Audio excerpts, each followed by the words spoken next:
ലോഡറായിട്ടുള്ള ഒരു റിവോൾവർ, ഒരു തോക്ക്. ആ തോക്ക് ഈ ടേബിളിൽ കൊണ്ട് വെച്ചാലോ? തോക്ക് ഒറ്റയ്ക്ക് എഴുന്നേറ്റ് പോയി മനുഷ്യന്റെ സഹായം ഇല്ലാതെ എല്ലാവരും വെടിവെക്കുമോ? ഇല്ല. ഇനി ഏറ്റവും കുഴപ്പം പിടിച്ച സാധനം മനുഷ്യൻ കണ്ടുപിടിച്ചത് ഏതാ? ബോംബാണ്. ബോംബ് ഒറ്റയ്ക്ക് വിമാനത്തിൽ കയറി ഉക്രൈനിലും പാലസ്തീനിലും പോയി ബോംബിടോ? ഇല്ല. എനിക്ക് കുഞ്ഞുങ്ങളോട് പറയാനുള്ളത്, ഇത് നോളജ് എക്സ്പ്ലോഷൻ നടക്കുന്ന കാലമാണ്. വിജ്ഞാന വിസ്ഫോടനം.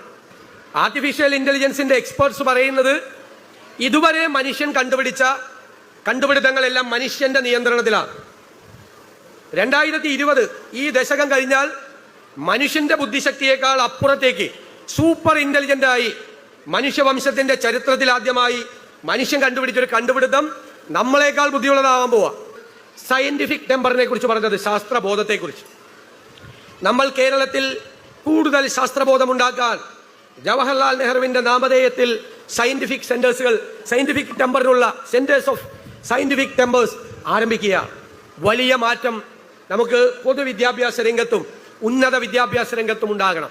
ലോഡറായിട്ടുള്ള ഒരു റിവോൾവർ, ഒരു തോക്ക്. ആ തോക്ക് ഈ ടേബിളിൽ കൊണ്ട് വെച്ചാലോ? തോക്ക് ഒറ്റയ്ക്ക് എഴുന്നേറ്റ് പോയി മനുഷ്യന്റെ സഹായം ഇല്ലാതെ എല്ലാവരും വെടിവെക്കുമോ? ഇല്ല. ഇനി ഏറ്റവും കുഴപ്പം പിടിച്ച സാധനം മനുഷ്യൻ കണ്ടുപിടിച്ചത് ഏതാ?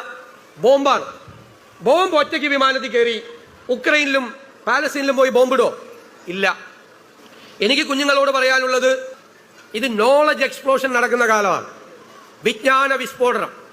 ആർട്ടിഫിഷ്യൽ ഇന്റലിജൻസിന്റെ എക്സ്പേർട്സ് പറയുന്നത് ഇതുവരെ മനുഷ്യൻ കണ്ടുപിടിച്ച കണ്ടുപിടുത്തങ്ങളെല്ലാം മനുഷ്യന്റെ നിയന്ത്രണത്തിലാണ്. 2020 ഈ ദശകം കഴിഞ്ഞാൽ മനുഷ്യന്റെ ബുദ്ധിശക്തിയേക്കാൾ അപ്പുറത്തേക്ക് സൂപ്പർ ഇന്റലിജന്റ് ആയി മനുഷ്യവംശത്തിന്റെ ചരിത്രത്തിൽ ആദ്യമായി മനുഷ്യൻ കണ്ടുപിടിച്ചൊരു കണ്ടുപിടുത്തം നമ്മളെക്കാൾ ബുദ്ധിയുള്ളതാവാൻ പോവാ. സയന്റിഫിക് ടെമ്പറിനെ കുറിച്ച് പറഞ്ഞത് ശാസ്ത്രബോധത്തെക്കുറിച്ച്. നമ്മൾ കേരളത്തിൽ കൂടുതൽ ശാസ്ത്രബോധമുണ്ടാക്കാൻ ജവഹർലാൽ നെഹ്റുവിന്റെ നാമധേയത്തിൽ സയന്റിഫിക് സെന്റേഴ്സുകൾ, സയന്റിഫിക് ടെമ്പറിനുള്ള സെന്റേഴ്സ് ഓഫ് സയന്റിഫിക് ടെമ്പേഴ്സ് ആരംഭിക്കുക.